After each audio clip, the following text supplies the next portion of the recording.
and welcome to the D Show. I'm your host, Dr. D, and I'm very, very happy to welcome all of you over Saturday evening to join in to this very interesting conversation. I have my tea ready with me. I hope you've got your tea coffee to give you company.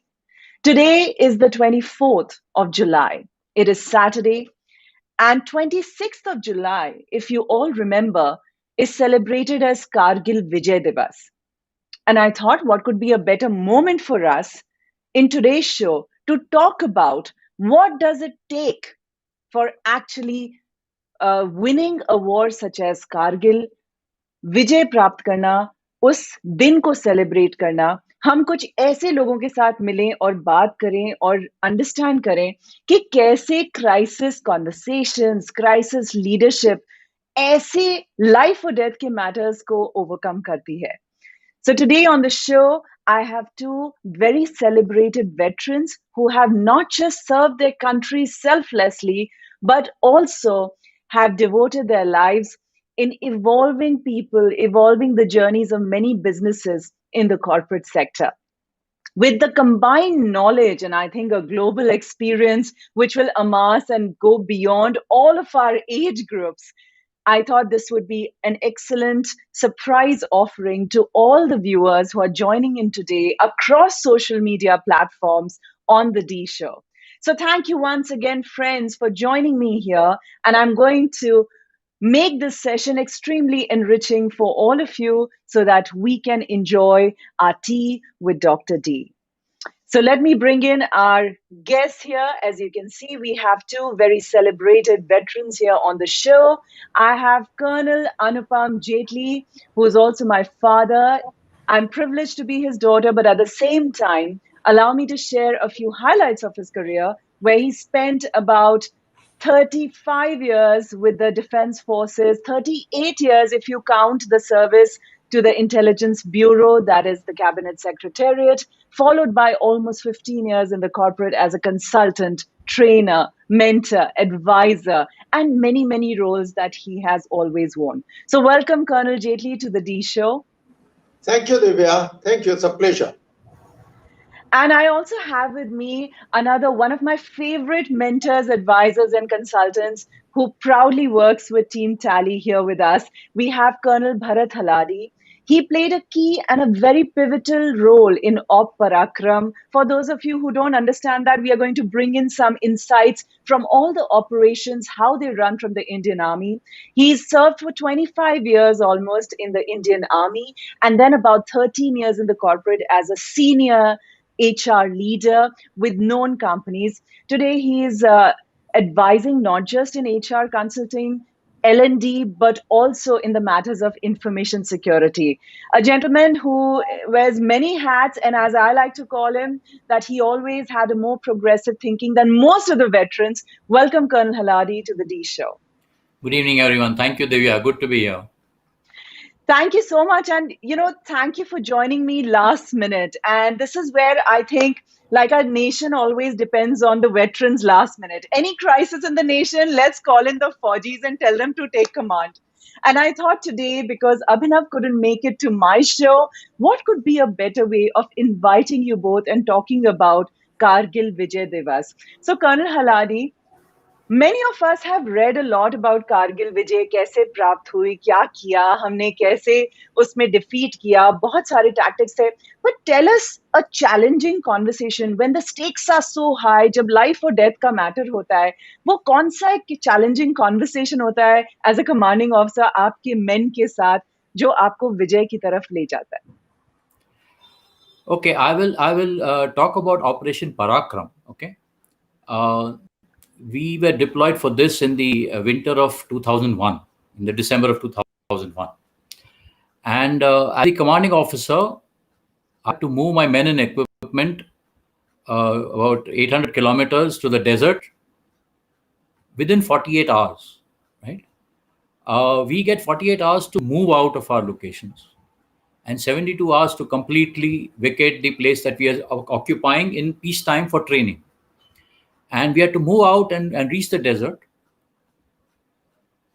not knowing whether you're going to come back at all.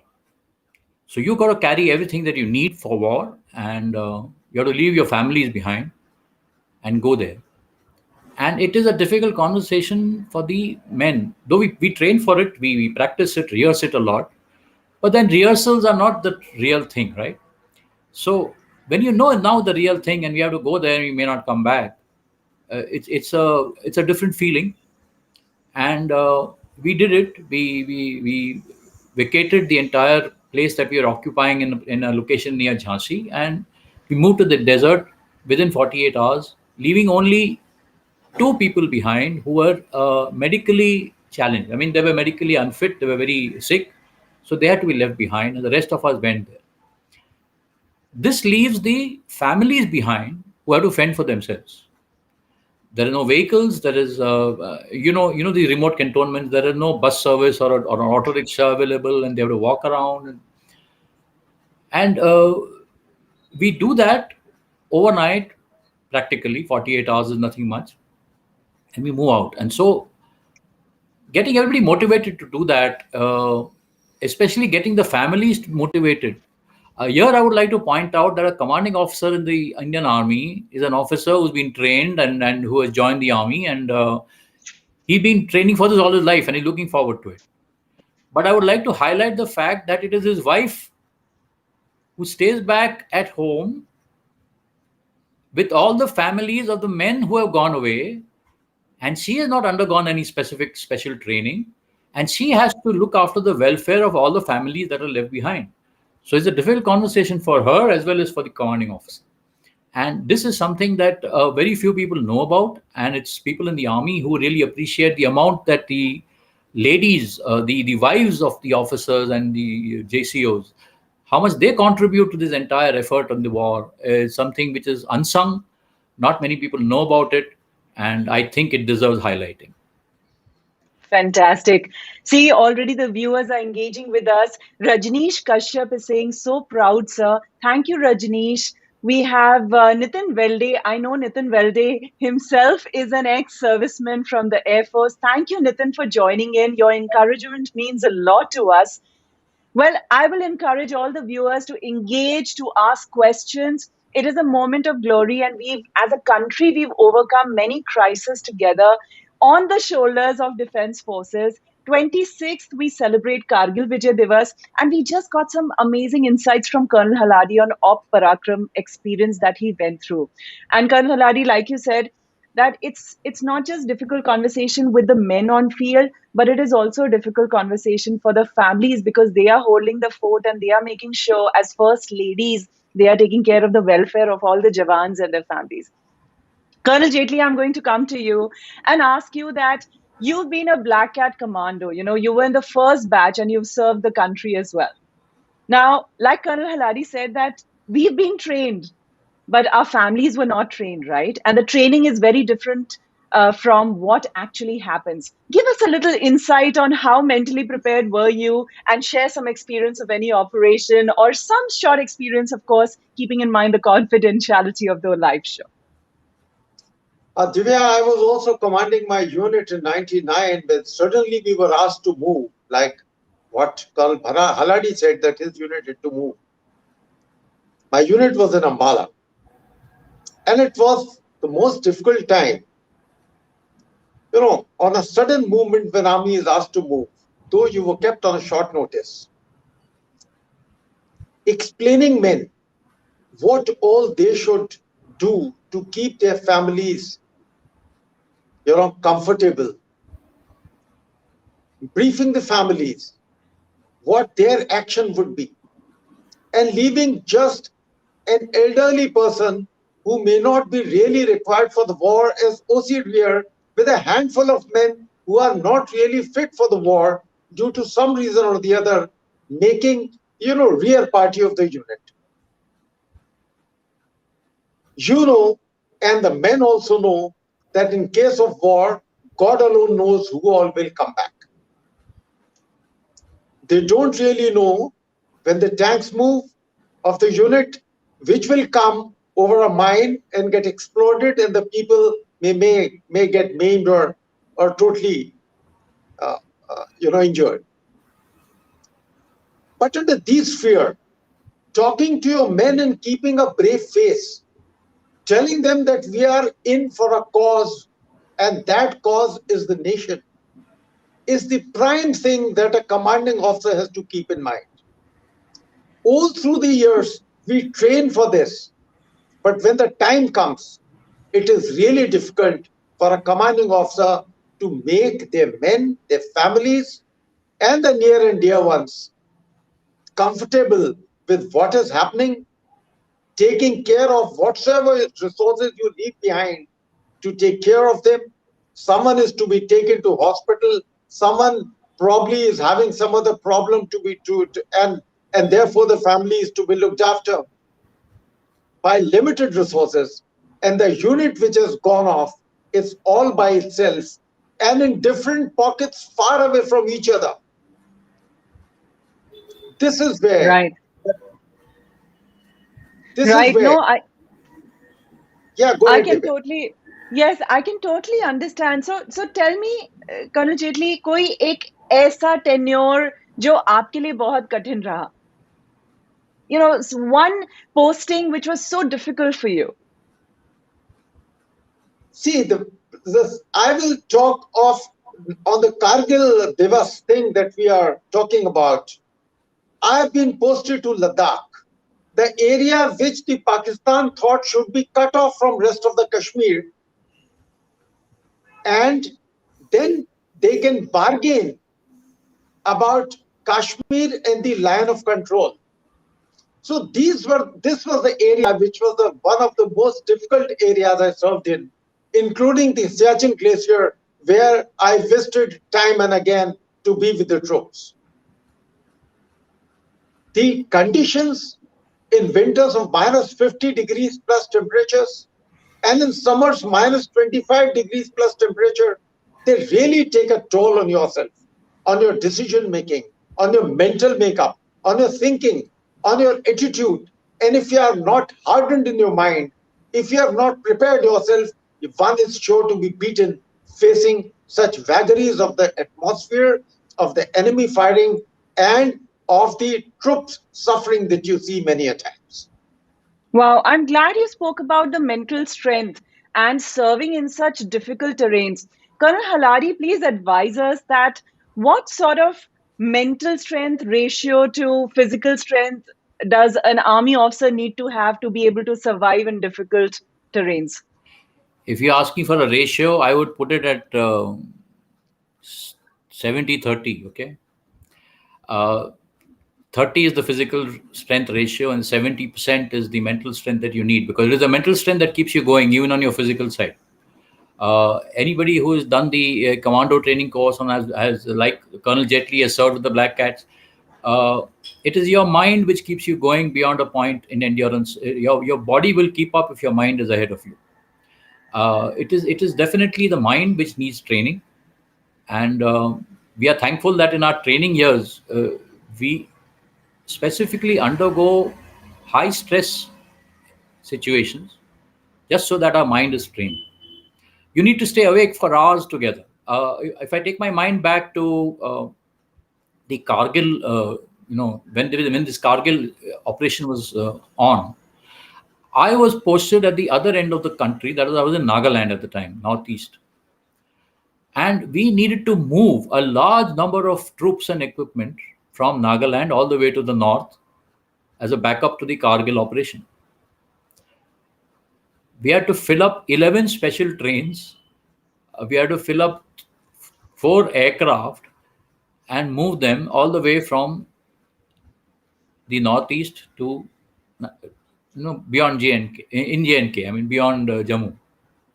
Now, if anybody's been to Nagaland, I've seen the area and the terrain there. It's mountainous, it's jungle. Communication is a big hassle, because especially when you're on the move. Because if you have what is called as very high frequency sets, radio sets, VHF, they are line of sight, and on the mountains they're not very good for communication. Then you have what is called HF or high frequency, which are not line of sight, but they are not so secure, and it takes a longer time to really get through to people. Those were the days when mobile phones did not exist. At least the mobile network as we know it now did not exist. There were mobile phones, but the network wasn't there, and very few of us did have mobile phones. Now, to move such a large body of troops from all the way from Manipur, the interiors of Manipur, down to Nagaland, to Assam, to get into the trains and go ahead, required being on communication practically all the time. When I say all the time, it is 24 hours a day. And I remember our team and I, for about 10 days that we had to load up the trains, we must have slept not more than 2 hours a day. We could not afford to sleep more than 2 hours a day. Because if you're asleep and you need a decision to be taken because of some convoy which is moving in the mountains, and if you don't take the decision at the right time, they'll land up at another place where there's no place to park them, and it'll create a big mess of people and traffic, and nothing can move, and so on and so forth. So there's a lot of critical things happening. And how do you stay awake for such a long time? How do you continue functioning for such a long time? That is where your mental toughness comes in, your mental endurance, the way you can actually keep yourself going, even though your body says that now we need sleep and why don't you just shut off, but you don't. And that is a big thing that helps us. So 70% is mental strength. Physical strength, of course, is required, but that's the 30% of the entire role. Wow. No, you're making it sound so effortless, but I'm sure it takes, we don't get our sleep, and at least I get cranky if I don't get my sleep on a daily basis beyond 48 hours. I can only imagine what happens when you're sleeping with 2 hours shift and making sure that every decision of yours is so effective. We are very delighted to share that we have viewers joining in from all the way from Istanbul, Turkey. So we have Ali Tebin, who's saying, I'm Ali from Syria, but currently living in Istanbul, Turkey. We have a very, very dear friend and also a senior advisor who always keeps sharing excellent knowledge, Dave Buck, joining in from the US. He's saying we can learn so much about leadership, commitment, and loyalty from the defense forces of our countries. Thank you all for your service to the country. And he's thanking both of you. We also have, Hardeep joining in from London. He is an investor himself, and he says, hi, Divya, great to see this show. So taking a cue from what you just said, Colonel Haladi, Colonel Jaitly, a question for you. Vishal Seth is saying, how to handle indecisiveness in critical situations when multiple options seem workable. And I can make out that he's a senior corporate leader, because in corporates, we have too many options and we don't know what to choose from. How have you made it possible in very, very critical situations? See, Divya, the decision of indecision is the worst thing that a leader can suffer from. As Vishal is saying, when multiple options seems workable. So a leader must consider any and every option available to him to achieve his goal. That means every option must be dealt with fairly great details, and thereafter intercept priority of all the options be considered. And then you should lay down the priority that in the current situation and with the resources available to me, priority one for me is to follow option A, then option C, then option D, and then option B. This is, for example, if 4 options are available. But working out the intercept priority is the most important thing that a leader requires in achieving a goal. Wow. No, that is very, very well said. So, Colonel Haladi, can you tell us 2 leadership principles that you learned in service and you are utilizing them today in your mentoring and advising and consulting? What can we take from that? Okay. One I would say is keep people in mind when you're taking decisions. Okay. Keep your team, keep your target, your objective, your task in mind when you're taking a decision. Keep yourself last. And fortunately, we learned that at the Indian Military Academy, where you see you keep yourself last in the Chetwood motto, right? And applying that at everything that you do makes a big difference to your leadership. It makes a big difference to how your team perceives you as a leader and decides to follow you everywhere. Because in the army, we need to make sure that a person will follow you despite knowing that he may die in the process. Uh, that is a kind of a line to cross, which very few people are fortunate enough to be able to experience. In the corporate world or in business, you may lose a lot of money, you may lose a lot of prestige, you may even get arrested because you've done something illegal. But losing life is something which may not be required. I'm not generalizing it everywhere. There are high risk professions, but losing life is something that is not really looked at very easily in the corporate world. But in the army, you have to ask a person to go and lose his or risk losing his life for you, and he has to be willing to do it. And that will come if he has full trust in you, the confidence that you mean his good at heart. That means you are caring about his welfare and his family's welfare, and if he dies, what's going to happen to the rest of his family, and he has the confidence that you will look after them. And that is why he doesn't mind going there and dying for you. He's dying for the regiment, for the battalion, for the kind of flag that you're bearing. So trust and looking after the people is one very important thing. The second thing I learned is do not defend a decision. Okay, let me try and explain that here.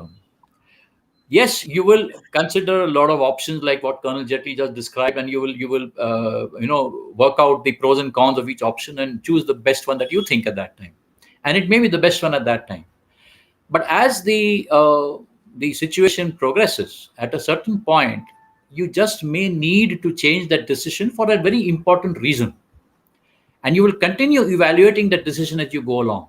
And when you reach that point, do not waste time in defending the decision just because you have taken it. It's a dangerous thing to do. It can lose lives in the army. It can lose a lot of money in the business world. So I would recommend that keep evaluating and re-evaluating your decision secretly as a leader. Secretly, because if your team sees you that you're not very sure about your decision, then they will get jittery, right? So as far as your team is concerned, your decision is taken and everything is happening, which is good. But within, as a leader, keep re-evaluating the decision, and if required, be ready to change it at a particular point. Fantastic. These are such like crux of leadership that you've shared with us, and you've defined it in such different and simple ways. And that is the beauty of veterans, my dear friends, those who are serving the corporates and the industries today with all their administrative and man management experience. The way they bring down 35,000 feet to 2,000 feet and make it simple for you is what inspires me a lot. We have Rajesh Chitnis saying, Hi Divya, great show. We are learning so much of leadership skills. Thanks a lot, dear Rajesh. And we also have Smita Kelkar. I know Smita is a senior corporate business leader. Thank you, Smita, for joining in. And encouragement from people like you means a lot. We need more women to like the show and give us the support. She says it's such a great feeling to hear what determination Indian Defense Forces have felt great, feels great, and thank you, sir. Brilliant. So let me move on, Colonel Jaitly. Colonel Haladi has shared two leadership principles that he learned from his experience, and he's brought them to his life today, and he's helping many people with those two leadership learnings. What about you? What did you learn? Because you've been a part of many critical situations. So, what are those two things that make you an excellent crisis leader? Divya, I think, the two things that right now that they come to my mind is one, the quick decision making. One cannot wait for eternity and keep saying, let more details come, let more details come, let more data trickle in, and then I will take a decision. No, you should know when sufficient, what is the urgency of the situation, what is the crisis at hand, and how long time can I take in collecting and gathering statistics and the information about the situation. As a leader, over the years, you develop that hunch. Yes, hunch many times fails you. I'll say sometimes fails you. But if you're a leader in true sense and you've spent your life learning the traits of the leadership and following them, your hunch is by and large correct. So First is the quick decision making based upon the necessary information that allows you time to react to a particular crisis. Number two, synergy of resources. What are the resources at hand with you? What are the resources that can come handy to you within the time which may not be with you right now? And then your personal example, leading by your personal example. What Bharat said, if a leader is shaky, yes, this is where the problem comes. So therefore, you got to have steel nerves. Even if your teeth are shattering, actually, I will say, when your knees are knocking, when your hands are shaking, when your teeth are shattering, that is the time a leader is born. And this is the leader that is capable of leading you through the crisis. But if a leader crumbles down, kneels down in front of a situation, this is where the problem comes. So steely nerve is the second thing, second resolve that I've learned over the years. Wow, fantastic. I think if we Divya, imbibe all of these. Yes, sir. Divya, Yes, I sir. would like to add a third, if you don't mind. Right. Of course. The third I would like to say is excellent foresight. A Yes. leader is one who solves a problem before it occurs. Okay, so you resolve a problem even before it occurs, and this comes with good foresight and very good planning. A lot of people later on ascribe it to luck. They say he was a lucky leader. Luck has nothing to do with it. And one of the favorite quotes that I love is, "Fortune always favors the prepared mind." Okay, Very nice. so if you are ready for it in advance, if you have taken the necessary steps to plan ahead, you will find things go much smoother. I want to give you a quick 2,000 feet example instead of 35,000 feet. Okay. Sure. So when we were deployed, when we started moving out for Operation Parakram, it was December. It was cold, and we were going to the desert where it was going to be colder. So when we moved out from our locations, and we were loading everything into our trucks to go there because we went by road mostly, I told my men to carry every desert cooler which is available in the regiment. For those who are not familiar with desert coolers, it is a big fan with a lot of some wet pads around it, so that can give you cool air in the summer. And I told them that every desert cooler in the regiment must be carried. This was December, remember. I'm sure the men must have laughed at me quietly, behind my back. They must be thinking this old man has gone crazy. I mean, he's trying to make us do things which don't make any sense. They were all looking for blankets and warm clothing at the time, and I told them, no, you got to take the coolers along. When we moved out from the entire lot of about 10,000 trucks that have moved out from Jhansi to the desert, ours were the only ones which had desert coolers loaded in. I'm sure that my guys might have faced a lot of jokes from the others, saying that you guys have gone crazy, where you're not going to a picnic and so on. Now, when we went to the desert, I told them to put all the desert coolers in one place, and we leave them there. If we go to war, we'll just leave them behind and go ahead. Okay. So we were sitting in the desert waiting for the war to begin, and we were all ready. I mean, by end of Jan, February, I mean, we were absolutely raring to go. Well, for various reasons, the war didn't start. We did not go across the border. There were a lot of posturing happening at the international level, and we didn't finally go across. But we was there waiting to take it on. Time went by. It became April. It became May, and the desert became what it was, and what is famous for in April and May. And my regiment was the only one with desert coolers in that entire area of about 100 square kilometers. Okay. And we were far away from everywhere else. Now, those desert coolers, by the way, were not for personal comfort. I had with me 336 missiles. And the missiles are stored at 25 degrees control temperature in silos when in peacetime. But there I had them with me in trucks. And trucks which are covered with canvas get very, very hot if you've ever experienced being in a truck with canvas standing in the sun. And we were in the desert with no vegetation around. The maximum shade you got was probably a cactus somewhere, which gave about 6 inches of shade. So we were totally in the hot sun. These desert coolers were placed at each end of the truck, switched on, and they kept my missiles cool throughout the summer that we were there. At the end of the entire situation, when we came back, we sent these missiles back to the silos where they are stored, and they had Wow. 100%. Uh, I would have been allowed a certain percentage of wastage. I mean, if some of them had gone bad because they were in the sun, nobody would have questioned me, right? I mean, because we did our best and they Right. were out there. But when we got back, 100% of the missiles tested correct, and they went back into their silos with no losses whatsoever, just because of a 2,500 rupee desert cooler that we took along in the winter. Why I'm Wow. saying this is, if you think ahead, if you have foresight, you will solve a problem before it occurs. So when it does occur, you are well prepared for it. And that a good leader would probably look at that. Even in the corporate world, this is very, very important. Fantastic. I mean, what a learning from the experience where we thought that you were taking it for your luxury, and actually it was for a very defined purpose because you could foresee the future.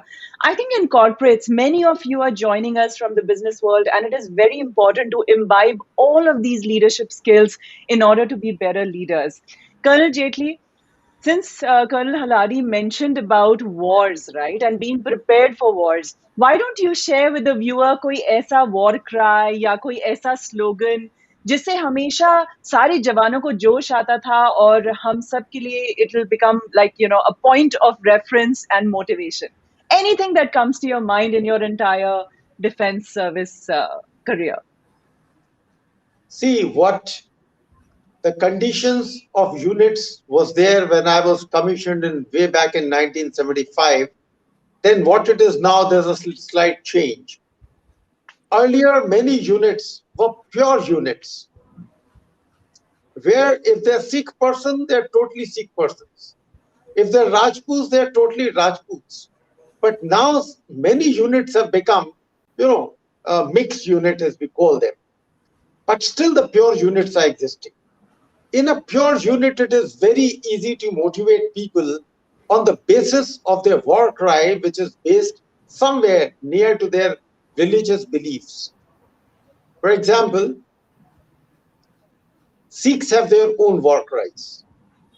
Bole Sonihal. The Gorkhalis have Gorkhali Ayore. Many other units have got something to do with one sentence with which the complete troops in the unit get motivated and excited about. And they are lined up to do a particular job. In a mixed unit, it is that much difficult because people come from different faiths and different traditions.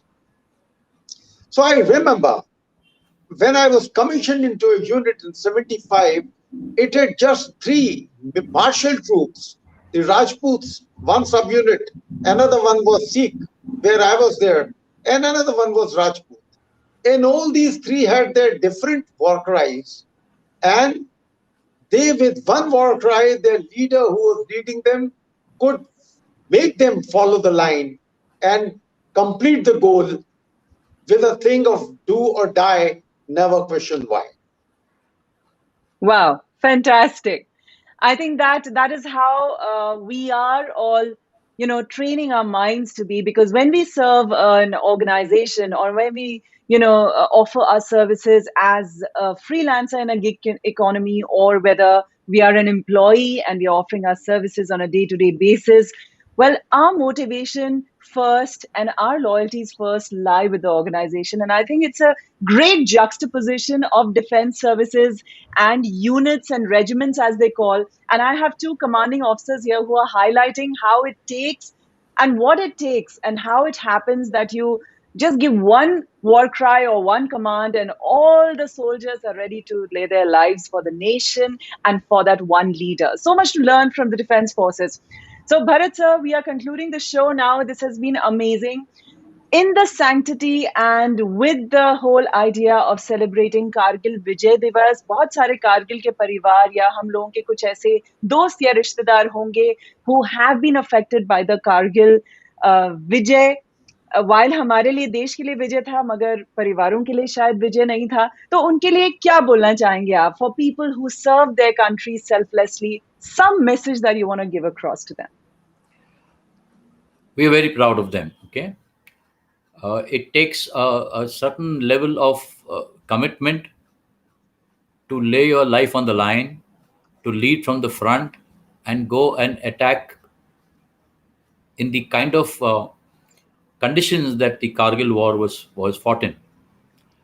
What Colonel Jaitly described about Ladakh, it's very difficult there. It's very cold there. The temperatures are low. The climb up those slopes is very difficult.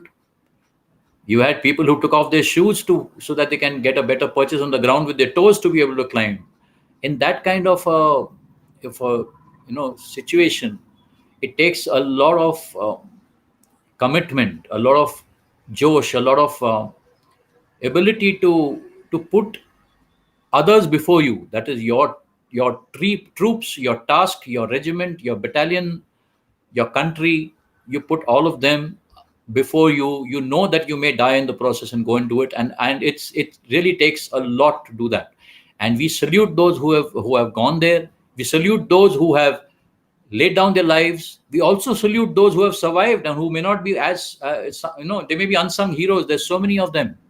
For every person who gets a medal, there are 1,000 who probably did equally heroic deeds, but they were not acknowledged at the same level. But all their comrades and their colleagues know that they did it and they appreciate it. And especially for the families, we are proud of what their families have done.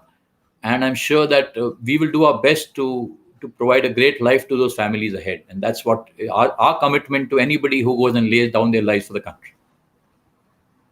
Wow, very well said. Smita Kelkar is saying it really takes a lot of courage to see our own people in such a vulnerable situation. Kargil Vijay is the Vijay of families' determination. Hats off. Colonel Haladi, thank you for being on the show. You said it so well, and you have, laid the pathway and motivated so many of us that we are going to be better versions of ourselves in coming times. Thank you. Colonel Jaitly, before you go, I'd like you to give a message from your heart to all those who probably have been affected, not just by Kargil, but also the pandemic situation. These are tough times. These are times of crisis. क्या बोलना चाहेंगे?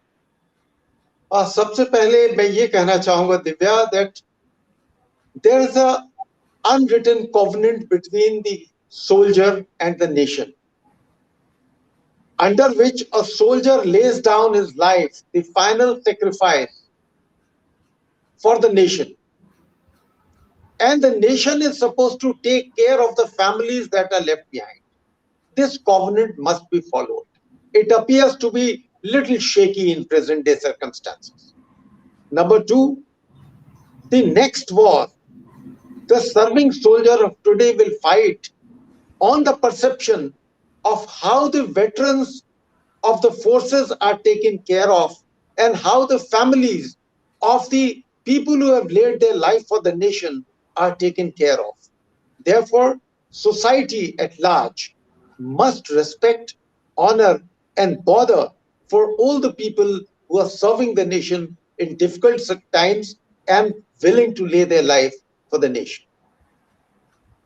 This is amazing.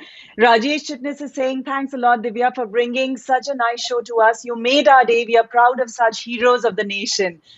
And we also have Apurva Seth saying, thanks the D Show for the opportunity to listen to such decorated veterans. This is amazing, getting so much of love to your careers, to your dedication. Nilesh Patel, thank you for your comment here. Great leaders, great insights, inspiring stories, great learning. Hats off to our real heroes. So I'm going to salute to both of you here. Thank you so much for being on my show. It is such a privilege and honor. And I know that you made time for me last minute. It means a lot. And I genuinely wish that we have more leaders like you so that we in the business world, in the corporate world, can keep learning, be inspired, because truly all of you are the unsung heroes more than our celebrities. And I think all my viewers will agree with that. Thank you, Divya. Jai Hind. Thank you, Divya. Jai Jai, Hind. Jai Hind, Jai Hind. Thank you to both the colonels for joining in. Ankit, thank you for watching the show. I know you're joining in from Sydney, and this means a lot of encouragement. Well, once again, Smita, you've been a great support for the show, and she's saying we are no more in warlike situation currently with pandemic. Happy that our organizations have become sensitive in valuing people more than duty. And this is such an important and a heartfelt message. And I'm reaching all of this out to you that yes, the times are tough. Yes, we've had to have many difficult conversations, not just in one industry or in defense, across the world, across the industries. And today's show is a testimony that we had participation from all around the world. Name a country, and we had people here who were actually sharing their feedback. All of your feedback comments are very, very meaningful for me, because that actually makes a lot of value on time, not just for my guests, but also adds validation to my content. Amazing session. Can't relate more to all that what was said here today. As a son of a gunner, I started my preschool in Karthik, and I've seen my father serve during Op Vijay. All the best. This means a lot. Thank you so much for giving this comment, this validation, this feedback. My dear friends, we are very happy. We have Jolly Parulkar joining in from Canada here and thanking us for this session today. Thank you. Thank you, Jolly, for joining in from Canada. Once again, my dear friends, lot of love, lot of expression, and this means a lot to me. This is very, very insightful, not just for me, very, very motivating.